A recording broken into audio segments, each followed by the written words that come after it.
આજે વિદ્યાર્થી મિત્રો આપણે જોવાનું છે સ્વાધ્યાય 1.3 એમાં ત્રીજું p પૂર્ણાંક હોય અને q શૂન્યતર પૂર્ણાંક હોય બરાબર તો p/q સ્વરૂપમાં આપેલી સંખ્યાને ફેરવો p/q સ્વરૂપ એટલે સમય સ્વરૂપ એટલે આપેલી જે સંખ્યા છે ને આપણે સમય સ્વરૂપમાં ફેરવવાની છે બરાબર તો જોઈએ કેવી રીતે ફેરવીએ ચાલો પહેલું છે એમાં 0.612 અહીંયા ધ્યાન રાખો એક વસ્તુ કે 0.612 આપેલું છે જો ખાલી એમાં આપેલું હોત 0.6 તો આનું દશાંશ સમય સ્વરૂપ થઈ જાત 6/10 p/q સ્વરૂપ બરાબર 3 આપણે કરી નાખે અને 5 × 10 એટલે આ જવાબ થઈ જાય 3/5 આ સમય સ્વરૂપ થઈ ગયું પરંતુ અહીંયા 12 આપેલો છે એનો મીનિંગ એમ થાય 0.6 નથી ખાલી 0.666 એમ અનંત સુધી છે બરાબર તો આવી જે સંખ્યા હોય તો એને આપણે સમય સ્વરૂપમાં કેવી રીતે ફેરવવાની એ આપણે જોવાનું છે ચાલો જોઈએ તો આપણે એને કેવી રીતે ફેરવીએ પહેલા સૌપ્રથમ 12 વાળી સંખ્યા જે આપેલી હોય એને સમય સ્વરૂપમાં ફેરવવી હોય તો આપેલી સંખ્યા બરાબર ધારી લેવાનું ધારો કે x બરાબર 0.612 પછી આને 12 ને આપણે દૂર કરી દઈએ એટલે શું આવશે 0.666 ... હવે બંને બાજુ 10 વડે ગુણતા કેવી રીતે ખબર પડી કે બંને બાજુ 10 વડે જ ગુણવાનું તો કે અહીંયા જોવાનું જેટલા અંકમાંથી 12 હોય એટલા વડે ગુણવાનું જો એક અંકમાંથી અહીંયા 12 છે એટલે એનો મતલબ એમ થયો એક જ અંક પુનરાવર્તિત થાય છે એક જ અંક પુનરાવર્તિત થતું હોય તો 10 વડે ગુણવાનું જો બે અંકમાંથી 12 હોય એનો મતલબ એમ થાય બે અંક પુનરાવર્તિત થાય છે તો તમારે 100 વડે ગુણવાનું જો ત્રણ અંકમાંથી 12 હોય તો એનો મતલબ એમ થાય ત્રણ અંક પુનરાવર્તિત થાય છે તો તમારે અહીંયા 1000 વડે ગુણવાનું બરાબર ચાલો અહીંયા એક જ અંક પુનરાવર્તિત થાય છે એટલે આપણે 10 વડે ગુણીએ બંને બાજુ 10 વડે ગુણીએ એટલે 10x 10 ગુણ્યા 0.612 10x તો એમ જ રહે બરાબર હવે 10 ગુણ્યા 6 એટલે પોઈન્ટ ક્યાં જતો રહે જો કોઈ બી પોઈન્ટ વાળી સંખ્યા હોય એની સાથે 10 100 કે 1000 ગુણાય તો પોઈન્ટ જમણી બાજુ ખસે અહીંયા જેટલા શૂન્ય હોય એટલી વાર પોઈન્ટ જમણી બાજુ ખસે એક શૂન્ય છે તો પોઈન્ટ જમણી બાજુ એકવાર ખસશે એટલે આનો જવાબ આવે પોઈન્ટ અહીંથી નીકળીને અહીંયા જતો રહે એટલે જવાબ આવે 0.66 એટલું થઈ જાય પછી બંને બાજુથી x વડે બાદ કરતા બંને બાજુથી x વડે બાદ કરી દઈએ એટલે અહીંયા હતું 10x ત્યાં થઈ જશે -x આ બાજુ હતું 6.66 ... એવી રીતના આપેલું છે તો ત્યાં થઈ જશે -x ચાલો 10x -x 10x હોય એમાંથી 1x જતો રહે કેટલા વધે 9x વધે ચાલો અને અહીંયા 6.666 માઈનસ x ની કિંમત મૂકી દો x એટલે કેટલા તો x તો એટલે અગાઉ આપણે ધારેલા છે કેટલા છે 0.666 ...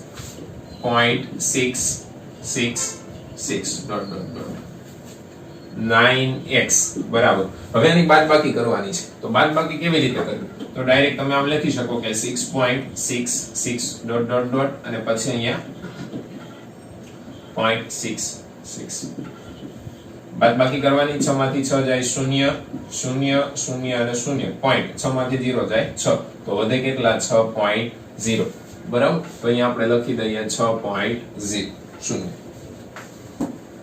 આવી રીતના બાદબાકી કરી શકાય બરાબર x બરાબર 6.0 એટલે 6 જ કે નહીં 9 અહીંયા એક સાથે ગુણાકારમાં છે સામેની સાઈડ જાય તો ક્યાં જાય ભાગાકારમાં જાય બરાબર x બરાબર અહીંયા લખી શકાય 6 એટલે 3 ગુણ્યા 2 અને 9 એટલે 3 ગુણ્યા 3 તો 3 અને 3 કેન્સલ થઈ જાય ઉપર વધે 2 નીચે વધે 3 તો જવાબ આવે x બરાબર 2/3 એટલે આ જે સંખ્યા હતી 0.612 શું કહેશો 0.612 બરાબર 2/3 લખી શકાય આ થઈ ગયું એનું p/q સ્વરૂપ એટલે કે સમય સ્વરૂપ બરાબર આની માટે જ 12 છે બરાબર તો એ જ પ્રોસીજર આપણે ફોલો કરશું જે પહેલા દાખલામાં જોઈ પહેલા જે આપેલી છે એ સંખ્યા બરાબર ધારણ કરી લેશું ધારો કે x બરાબર 0.472 x બરાબર 0.4 7 નો 12 છે તો 12 આપણે દૂર કરી દઈએ તો આવી રીતના લખી શકાય ચાલો હવે શું કરવાનું તો કે બંને બાજુ કેટલા વડે ગુણશો કેટલા અંક રિપીટ થાય છે 7 એક જ રિપીટ થાય છે એક જ અંક રિપીટ થાય છે વારાઘડી એક સંખ્યાની માથે જ 12 છે તો 10 વડે ગુણતા તો બંને બાજુ 10 વડે ગુણી દઈએ તો 10x બરાબર 10 ગુણ્યા 0.4777 ડોટ ડોટ ડોટ એટલું થઈ જાય. લખીએ 10x બરાબર, હવે જો 10 વડે ગુણાય તો કોઈ પણ 10 100 કે 1000 વડે ગુણાય તો પોઈન્ટ ક્યાં જાય? જમણી બાજુ ખસે. જો ભાગાકાર થાય તો પોઈન્ટ ડાબી બાજુ ખસે. બરાબર, તો પોઈન્ટ અહીંયા જમણી બાજુ ખસીને થશે 4.777 ડોટ ડોટ. આટલું થઈ જાય એટલે શું કરવાનું? બંને બાજુથી x વડે બાદ કરતા, બંને બાજુથી x વડે બાદ કરતા એટલે 10x - x બરાબર, અને અહીંયા બાજુ 4.77 dot dot dot minus x. 10x માંથી x જાય હે ને, 10x આપણી પાસે હોય એમાંથી એક x જતો રહે, કેટલા વધે? 9x બરાબર 4.777 dot dot dot minus x ની કિંમત શું છે? તો કે આપણે લખેલી છે અહીંયા બરાબર, શું છે? 0.477 ડોટ ડોટ ડોટ 9x બરાબર. ચલો આની બાદબાકી કરીએ. કેવી રીતે કરશું? જેમ લાસ્ટ ટાઈમ આપણે કરેલી હતી કે 4.777 માઈનસ 0.4777 0 0 0 7 માંથી 4 જાય 3.4, તો જવાબ આવશે 4.3. પાછળના શૂન્ય બધા લખવાની જરૂર નથી. x બરાબર 9x બરાબર, હવે 4.3 છે એને હું આમ લખી શકું 43 ના છેદમાં 10 પોઈન્ટ દૂર કરીને, બરાબર, માટે x બરાબર 43 ના છેદમાં 9 અહીંયા ગુણાકારમાં છે, સામેની સાઈડ જાય તો ભાગાકારમાં જાય એટલે નીચે આવશે 9 ગુણ્યા 10, તો જવાબ આવશે x બરાબર 43 ના છેદમાં 10 9 90. આ થઈ ગયું એનું દશાંશ p/q સ્વરૂપ. બરાબર, ચાલો એવી જ રીતે ત્રીજો દાખલો જોઈએ. Same procedure. પહેલું ધારી લેવાનું છે, ધારો કે x બરાબર 0.001 ચલો પછી x બરાબર 0.001 ડોટ ડોટ ડોટ અનંત સુધી 001 રિપીટ થયા કરશે. બંને બાજુ કેટલા વડે ગુણશું? હવે બંને બાજુ કેટલા અંક રિપીટ થાય છે? 1 2 અને 3 અંક વાળા ઘણી રિપીટ થાય છે. 3 અંક રિપીટ થાય તો 1000 વડે ગુણતા જેટલા અંક હોય એટલા શૂન્ય અહીંયા મૂકવાના. તો 1000x બરાબર 1000 ગુણ્યા 0.001 ચલો અહીંથી 1000x બરાબર, હવે જો કેટલા શૂન્ય છે? ગુણાય છે 3 શૂન્ય વડે, બરાબર, તો પોઈન્ટ આપણે પોઈન્ટ છે જમણી બાજુ ખસે. કેટલો ખસે? તો કે 3 શૂન્ય 3 સ્થાન જેટલો ખસે. તો એનો પોઈન્ટ અહીંથી ખસીને અહીંયા આવશે એટલે લખાશે 1.001 બરાબર. આગળ અહીંયા 100 એમ જ હોય ને, 001 એવી રીતે. ચલો હવે બંને બાજુથી x વડે બાદ કરતા 1000x માઈનસ x બરાબર 1.001 minus x dot dot dot minus x. ચલો 1000x હોય એમાંથી એક x જતો રહે, કેટલા વધે? 999x. હવે જો આવી ગણતરી હોય કેવી રીતે થાય? તો કે 1000x માઈનસ x આમ આપણે કરવાનું છે. તો કે બંનેમાંથી કઈ સામાન્ય નીકળે? તો કે બંનેમાંથી સામાન્ય નીકળે x. અહીંયા પણ છે અને અહીંયા પણ છે. તો પહેલા સ્થાનમાં શું વધે? x તો અહીંયા છે, તો પહેલા સ્થાનમાં વધે 1000. પછી આ માઈનસ x તો અહીંયા આવતો રહ્યો, આગળ આવતો રહ્યો, તો x કાઈ ન હોય તો ત્યાં શું વધે? 1 વધે. x 1000 માંથી 1 જાય તો કે 999. તો આનો જવાબ આવે 999x. પણ દર વખતે એટલી લાંબી ગણતરી કરવાની હોય નહીં. હવે ડાયરેક્ટ લખી દેવાનું. તમે થોડી ઘણી મહેનત કરો, થોડી વાર પ્રેક્ટિસ કરો તો પછી ખ્યાલ આવી જાય. 999x 999x બરાબર અહીંયા આપણે લખી દઈએ 1.001 dot dot dot minus x એટલે કેટલા? તો કે x એટલે એટલા 0.001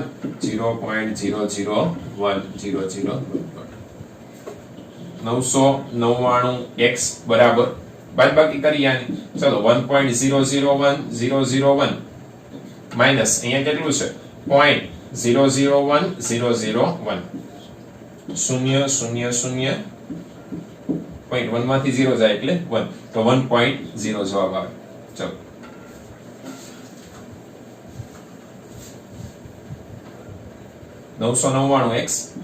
x બરાબર 1.0 એટલે એક જ. 999 એક સાથે ગુણાકારમાં છે, સામેની સાઈડ જાય તો ભાગાકારમાં જાય. 1/999 આ થયું એનું p/q સ્વરૂપ. બરાબર, તો 3 દાખલા આપણે ગણેલા છે p/q સ્વરૂપમાં કેવી રીતે દર્શાવવું એની માટે.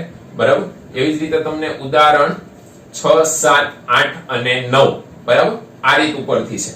ઉદાહરણ 6, 7, 8 અને 9. ઉદાહરણ 6 તો નહીં, 6 તો ખાલી દશાંશ સ્વરૂપનું છે, પણ 7, 8 અને 9 આ રીતના દાખલા છે, તો એ તમારે જાતે હોમવર્કમાં ગણવાના છે. હવે જોઈએ આપણે દાખલા નંબર 4. શું આપેલું છે એમાં? 0.9999 ને p/q સ્વરૂપમાં દર્શાવો. આમ તો 0.9999 ને કરીએ એટલે નિયર અબાઉટ 1 ની નજીક થાય. બરાબર, 0.99 કરો એટલે 1 ની નજીક જ થયો એકદમ. તો આપણે જોઈએ આપણો જવાબ શું આવે છે.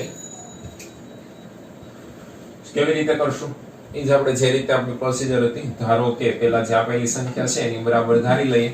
ધારો કે x બરાબર 0.99 પછી બંને બાજુ કેટલા વડે ગુણશો? બંને બાજુ કેટલા અંક અહીંયા રિપીટ થાય છે? એક જ અંક રિપીટ થાય છે અને કયો છે? 9. તો બંને બાજુ 10 વડે ગુણતા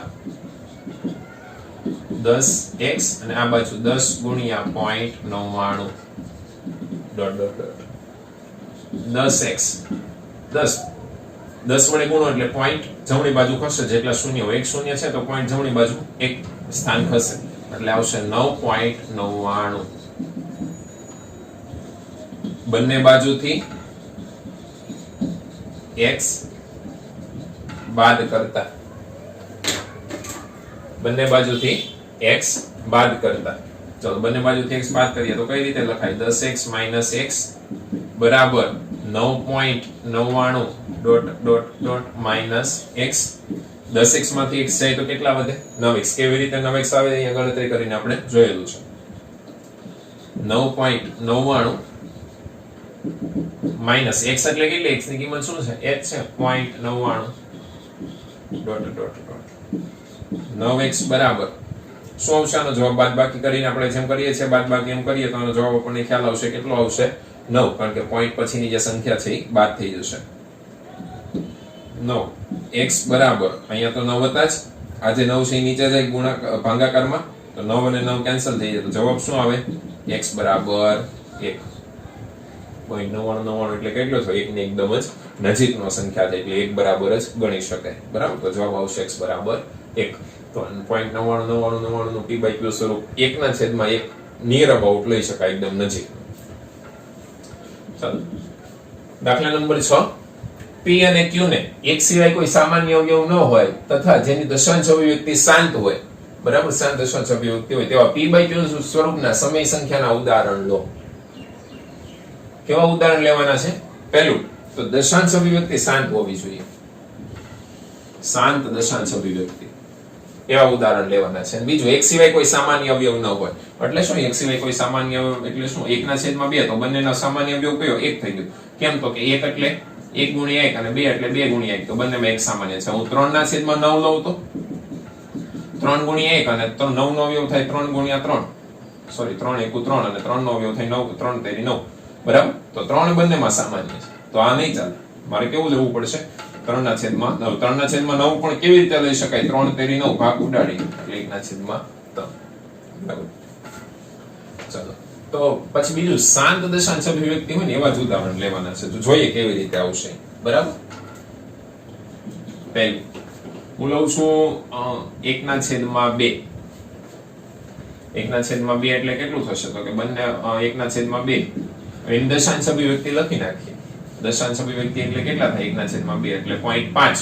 કેમ ખબર પડે? તો કે ભાઈ ઉપર નીચે 5 વડે હું ગુણી દઉં. કેમ મેં ઉપર નીચે 5 વડે ગુણી દીધું? છેદમાં 2 આપેલા છે, 5 વડે ગુણો તો 5 તો 10 થઈ જાય. 10 થઈ જાય તો ડાયરેક્ટ આપણે દશાંશ ચિહ્ન મૂકી શકીએ. તો કે 5 × 5 અને નીચે આવશે 5 × 2 એટલે 10, તો આને લખી શકાય 0.5 કે નહીં? બીજું એક ઉદાહરણ લઈ લઈએ એવું જ. ચલો કે ભાઈ બીજું ઉદાહરણ લઈએ આપણે. હવે હું લઉં છું 1/3/5. ચલો ત્યાં દશાંશ અભિવ્યક્તિ મેળવીએ. તો દશાંશ અભિવ્યક્તિ મેળવતા પહેલા જુઓ તો 3/5 ઉપર નીચે કેટલા વડે ગુણી દઉં? 2 વડે ગુણી દઉં. કેમ મને ખબર પડી 2 વડે ગુણવું જોઈએ? તો કે 5 આપેલા છે નીચે, જો 2 વડે ગુણું તો 10 થઈ જાય. નીચે 10, 100, 1000 એવી સંખ્યા આવી જાય તો આપણે ડાયરેક્ટ દશાંશ ચિહ્ન મૂકી શકીએ. તો આને 3 ગુણ્યા 2 એટલે 6, નીચે 5 ગુણ્યા 2 એટલે 10, તો 6 ગુણ્યા એટલે થઈ જશે 0.6. ત્રીજું ઉદાહરણ લઈએ. ચાલો ત્રીજા ઉદાહરણમાં હું નીચે લખી નાખું છું, ઉપર લખી નાખ્યા 7 અને નીચે લખી નાખું છું 10. 7/10. તો કે 7/10. તો આનું તો ડાયરેક્ટ હું લખી શકું 0.7. પણ જો 10 એટલે 5 ગુણ્યા 2 કે નહીં? એક ને, તો નીચે 5 અથવા 2 આવે છે ને, એવી જ રીતના અહીંયા જુઓ નીચે 2 5 2 5 એવું આવે છે. અને બધાની દશાંશ અભિવ્યક્તિ કેવી આવે છે? શાંત દશાંશ અભિવ્યક્તિ આવે છે. આપણે એવું જ કીધું કે શાંત દશાંશ અભિવ્યક્તિ હોય એવા જ ઉદાહરણ લેવાના. તો જો બધાની દશાંશ અભિવ્યક્તિ કેવી છે? શાંત છે. શાંત દશાંશ અભિવ્યક્તિ કોને કહેવાય? જોઈ ગયા આપણે કે ભાઈ ચોક્કસ સંખ્યાના અંકો પછી અટકી જતું હોય, પછી આગળ વધતું ન હોય, અનંત સુધી ન જતી હોય દશાંશ અભિવ્યક્તિ, એને શાંત દશાંશ અભિવ્યક્તિ કહેવાય. 7/10. ચોથું ઉદાહરણ 25/4. 25/4. તો ભાઈ ઉપર નીચે હું કેટલા વડે ગુણીશ? સોરી, ચાલો ઉપર 25/4. તો ઉપર નીચે હું કેટલા વડે ગુણું તો પાછું મારે નીચે દશાંશ ચિહ્ન જેવું સેટ થઈ જાય, જેથી કરીને મારે ભાગાકાર ન કરવો પડે. તો કે નીચે 10 આવવા જોઈએ, 100 આવવા જોઈએ, અથવા તો 1000 હોય તો ડાયરેક્ટ આપણે ચિહ્ન મૂકી શકીએ. નીચે 4 આપેલા છે, જો ઉપર નીચે 25 વડે ગુણું તો 25 ચોકું 100 થઈ જાય. 25/, ઉપર નીચે આપણે 25 વડે ગુણી દઈએ બંનેને, તો 25 ગુણ્યા 25 એટલે 625, નીચે 25 ચોકું 100, તો જવાબ આવશે 6.25. આ દશાંશ અભિવ્યક્તિ પણ કેવી છે? શાંત દશાંશ અભિવ્યક્તિ છે. તો બધા ઉદાહરણમાં તમે એક વસ્તુ કોમન જોઈ હશે. શું? તો કે ભાઈ નીચેનો જે ભાગ છે, બરાબર, એટલે છેદની વાત કરીએ તો છેદમાં કેવું છે? 2 છે અહીંયા, અહીંયા જો 5 છે, અહીંયા 10 છે, પણ 10 એટલે 5 ગુણ્યા 2 એટલે મતલબ આમાં 2 અને 5 જ સમાયેલા છે. અહીંયા 4 છે, પણ 4 એટલે 2 ગુણ્યા 2 નો મતલબ 2 જ છે. તો બરાબર, તો આ થઈ ગયું ઉદાહરણ. બીજો શબ્દ તમને બીજો પ્રશ્ન પૂછ્યો, શું તમે અનુમાન લગાવી શકો કે QA કયા ગુણધર્મનું પાલન કરવું જોઈએ? કયા ગુણધર્મનું પાલન કરે તો જ એની દશાંશ અભિવ્યક્તિ શાંત આવે? તો કે ભાઈ એને છેદમાં QA હંમેશા 2 અથવા તો 5 હોવો જોઈએ. 2 અથવા તો 5 હોવો જોઈએ. આ ગુણધર્મનું પાલન એને કરવું પડે તો જ એની દશાંશ અભિવ્યક્તિ શાંત દશાંશ અભિવ્યક્તિ આવે. જો 2 અને 5 સિવાયની કોઈ સંખ્યા હોય તો દશાંશ અભિવ્યક્તિ કેવી થઈ જાય? અનંત આવૃત દશાંશ અભિવ્યક્તિ થઈ જાય. તમે ઉદાહરણ લઈને પણ જોઈ શકો, ગણતરી કરીને પણ જોઈ શકો છો. જોઈએ હવે આપણે દાખલા નંબર 7, જેની દશાંશ અભિવ્યક્તિ અનંત અનાવૃત હોય તેવી 3 સંખ્યાઓ લખો. અનંત અનાવૃત દશાંશ અભિવ્યક્તિ હોય એવી, એટલે અનંત અનાવૃત દશાંશ અભિવ્યક્તિ એટલે અસમય સંખ્યા. બરાબર, અસમય સંખ્યાઓ તો બહુ બધી આપણે લખી શકીએ, અસંખ્ય હોય. અને અસમય સંખ્યા તો કેવી કેવી છે? એમાં ગમે તે લખી દેવાની છે. 1.2 3 4 5 6 8 9 10 અસમય થઈ ગઈ. અનંત છે, વળી પાછા અનાવૃત, કઈ રિપીટ થતું નથી કોઈ ભાગ ચોક્કસ. 34 56 58 62 13 વર્ગમૂળમાં 2 લખ્યું હોય તોય તમે લખી શકો. 1.41 42 13 પછી પાઈ લખી શકીએ.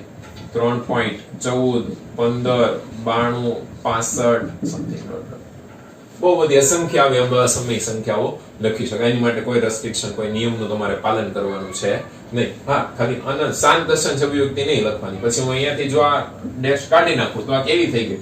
શાંત દશાંશ અભિવ્યક્તિ થઈ ગઈ. બરાબર, તો આ અનંત અનાવૃત રહે નહીં. એટલા માટે મારે અહીંયા ડોટ કરવું પડે. જેમ કે ઉદાહરણ તરીકે આપણે લઈએ, હું લખું છું 6.5657. બરાબર, તો આ કેવી અભિવ્યક્તિ થઈ? શાંત થઈ ગઈ. પણ જો હું ડોટ ડોટ ડોટ કરી નાખું તો 57 પછી કયું કોઈ ચોક્કસ અંક અહીંયા રિપીટ નથી થતું. તો પછી આ હવે થઈ જાય અનંત અનાવૃત. ચાલો, એની પછી સમય સંખ્યાઓ 5/7 અને 9/11 ની વચ્ચે આવેલી ત્રણ ભિન્ન અસમય સંખ્યા શોધવાની છે, પણ કોની વચ્ચે આવેલી હોવી જોઈએ? 5/7 અને 9/11. તો પેલા 5/7 અને 9/11 ની દશાંશ અભિવ્યક્તિ આપણે મેળવવી પડે. તો મેળવી લઈએ 5/7 ની દશાંશ અભિવ્યક્તિ. કેવી રીતે થશે? શૂન્ય મૂકી દઈએ એટલે અહીંયા મૂકવું પડશે પોઈન્ટ, બરાબર. 7 × 7 એટલે 49, 50 માંથી 49 જાય, એક શૂન્ય મૂકવાનું. ચલો 7 × 7, 3 0, 7 ચોકું 28, 30 માંથી 28 જાય 2 શૂન્ય. ચલો 7 દુ 14, 20 માંથી 14 જાય એટલે 6 શૂન્ય. 7 8 56, 4 શૂન્ય. 7 5 35, 5 આવી ગયા એટલે અહીંથી, એટલે પાછું શૂન્ય મૂકો એટલે આવે 50. પાછી આવડી પ્રોસીજર શરૂ થઈ જશે, બરાબર. ડોટ ડોટ ડોટ એટલે અહીંયા આગળ હજી આવે 27 27 49 ડોટ ડોટ ડોટ એટલે આવશે 5/7 બરાબર 0.7142 અને 85 રિપીટ થશે એટલે 12 કરી દઉં છું ઉપર. એવી જ રીતના આપણે મેળવી લઈએ 9/11. 9/11. ચાલો 9/11 એટલે શરૂ કરીએ, પોઈન્ટ થી શરૂ કરવું પડશે. અહીંયા શૂન્ય મૂકી દઈએ અને અહીંયા આવશે પોઈન્ટ. 11 8 88, 90 માંથી 88 જાય તો આવશે 2 શૂન્ય. 11 1 11, પાછા આવશે 9 શૂન્ય મૂકી દઈએ. 11 8 88, પાછો 2 આવશે શૂન્ય. આવી રીતના ચાલ્યા કરશે 8 1 8 1 ડોટ ડોટ ડોટ એટલે 9/11 નો જવાબ આવશે 0.81 81 81 એટલે 0.81 નો 12 પણ લખી શકાય. આ બંને વચ્ચેની અસમય સંખ્યાઓ લખવાની છે આપણે, બરાબર. ચાલો તો બંને વચ્ચેની અસમય સંખ્યાઓ આપણે લખવી હોય, કેટલી લખવાની છે? 3 ભિન્ન અસમય સંખ્યા લખવાની છે. તો પહેલા શરૂ કરીએ, પહેલી સંખ્યા લખીએ 0.71 42 85. જો હું આમ જ રાખું, બરાબર, તો થઈ જશે કેવી? શાંત દશાંશ સંખ્યા. તો શાંત હોય તો એ સમય થઈ જાય, શાંત દશાંશ અભિવ્યક્તિ હોય અથવા અનંત આવૃત હોય તો એ સમય સંખ્યા થઈ જાય. આપણે અસમય સંખ્યા લખવાની છે એટલે દશાંશ અભિવ્યક્તિ અનંત અનાવૃત હોવી જોઈએ. તો 85 71 42 85 પછીની કોઈ પણ સંખ્યા ચાલે એટલે 85 પછીની કરી દઉં છું હું 86 87 ડોટ ડોટ ડોટ. જો તો આ સંખ્યા આની નાની વચ્ચે આવે છે, આવશે. બીજું પોઈન્ટ આની યાદ રાખો 71 42, હવે 86 તો એની જગ્યાએ કરી દઉં 87, પાછળને ગમે તે અંકો લખી દઉં 9 ડોટ ડોટ ડોટ. ત્રીજું પોઈન્ટ 71 42 87 ની જગ્યાએ હવે કરી દઉં છું 88. અહીંયા છેલ્લા બે અંકો જ આપણે વધારતા જશું 88. હવે પછીના ગમે તે લખી દો 8 9 2 ડોટ ડોટ ડોટ. ચોથી 3 લખવાની છે, અસંખ્ય સમય સંખ્યાઓ લખી શકાય, બરાબર. ચાલો પોઈન્ટ 71 42 88 ની જગ્યાએ લખી દઉં 89 3 4 5 ડોટ ડોટ ડોટ. પણ ફરજિયાત મારે પાછળ અનંત સુધી લંબાવવી જરૂરી છે. જો હું ખાલી અહીંયાથી ડોટ અસંખ્ય કાઢી નાખું તો અસંખ્ય દશાંશ અભિવ્યક્તિ શાંત દશાંશ અભિવ્યક્તિ થઈ જાય, જે સમય સંખ્યા બની જાય છે. પરંતુ આપણે તો અસમય સંખ્યા લખવાની છે, બરાબર. ચલો વચ્ચે એક દાખલો છે, દાખલા નંબર 5, બરાબર. એનું છે 1/17 ની દશાંશ 1/17 જે છે એની દશાંશ અભિવ્યક્તિ આપણે મેળવવાની છે. દશાંશ અભિવ્યક્તિ મેળવતા તો મારા ખ્યાલથી તમને આવડતું હશે દશાંશ અભિવ્યક્તિ કેવી રીતે મેળવાય, બરાબર. પણ 1/17 ની દશાંશ અભિવ્યક્તિ મેળવવાની છે એટલે દાખલાનો ભાગાકાર જે ખાસો લાંબો થઈ જશે, બરાબર. એનું ભાગફળ જે છે ખાસી લંબાઈ સુધી આવશે, 16 કે 17 આંકડા સુધી આવશે, બરાબર. તો એનો જે આજે જવાબ છે 1/17 નો ભાગાકાર એ તમારે જાતે હોમવર્કમાં કરવાનો છે અને એનો જવાબ જે છે એ કોમેન્ટમાં આપીને જણાવજો, જેથી કરીને ખ્યાલ આવે કોને કેટલો જવાબ આવે છે એ, બરાબર. દાખલા નંબર 9, નીચેની સંખ્યાનું સમય અને અસમય સંખ્યામાં વર્ગીકરણ કરો. પહેલું વર્ગમૂળમાં 23. વર્ગમૂળમાં 23 સમય ના સમય કોને તો કે જેનું વર્ગમૂળ નીકળે, બરાબર, એ બધી સમય સંખ્યા. જેનું વર્ગમૂળ શક્ય નથી તો એ અસમય સંખ્યા. બીજું જેની દશાંશ અભિવ્યક્તિ અનંત અનાવૃત હોય તો એ અસમય સંખ્યા. જોઈએ તો વર્ગમૂળમાં 23 એનું વર્ગમૂળ શક્ય નથી તો આ સંખ્યા કેવી થશે? અસમય સંખ્યા. ચાલો વર્ગમૂળમાં 225. વર્ગમૂળનું 225 નું વર્ગમૂળ કેટલું થાય તો કે 15. 225 નું વર્ગમૂળ 15 થાય તો વર્ગમૂળ 15 એટલે આ સંખ્યા કેવી થઈ ગઈ? 15. 15 એ તો સમય સંખ્યા છે. 3796 દશાંશ અભિવ્યક્તિ કેવી છે ભાઈ? આ કેવી દશાંશ અભિવ્યક્તિ છે? 0.3796 તો કે 3796 પછી કોઈ અંક આવશે નહીં એટલે આ અભિવ્યક્તિ થઈ શાંત દશાંશ અભિવ્યક્તિ. શાંત દશાંશ અભિવ્યક્તિ. શાંત દશાંશ અભિવ્યક્તિ એટલે કેવી સંખ્યા બને તો કે શાંત દશાંશ અભિવ્યક્તિ હોય અથવા તો અનંતાવૃત દશાંશ અભિવ્યક્તિ હોય તો એ સંખ્યા સમય સંખ્યા બને. સમય સંખ્યા. એની પછી 7.478 478 એટલે આને હું આમ લખી શકું 7.478 નો 12 કારણ કે રિપીટ થઈ છે ને, 3 અંકોનું ગ્રુપ જે છે એ રિપીટ થયા કરે છે તો એનો મતલબ આ કેવી અભિવ્યક્તિ થઈ? અનંત આવૃત દશાંશ અભિવ્યક્તિ. અને અનંત આવૃત દશાંશ અભિવ્યક્તિ હોય એટલે આપણને ખબર છે એ સંખ્યા કેવી બને? સમય સંખ્યા બને. એટલે એ સંખ્યા સમય સંખ્યા બને, બરાબર. અહીંયા સંખ્યા સમય સંખ્યા છે. પહેલી જે સંખ્યા એ અસમય અને નીચેની પણ સમય સંખ્યા છે. ચાલો હવે આનું જોઈએ પાંચમું. કેવી અભિવ્યક્તિ જો તો કઈ રિપીટ થાય છે? 10 પછી 10 નહીં, પછી 100 આવી ગયા, પછી પાછા 100 નહીં, પછી 1000 આવી ગયા, પછી 1000 નહીં, 10000 આવી. કોઈ અંકોનું ચોક્કસ ગ્રુપ રિપીટ થતું નથી તો આ કેવી અભિવ્યક્તિ? અનંત અનાવૃત દશાંશ અભિવ્યક્તિ. અનંત અનાવૃત દશાંશ અભિવ્યક્તિ માટે આ સંખ્યા કેવી બને? અસમય સંખ્યા બને. અસમય સંખ્યા, બરાબર. ઉદાહરણ 10 1/7 અને 2/7 વચ્ચેની એક અસમય સંખ્યા શોધો. બરાબર. આપણે 1/7 અને 2/7 વચ્ચેની આમ તો અસંખ્ય અસમય સંખ્યાઓ મળે, બરાબર.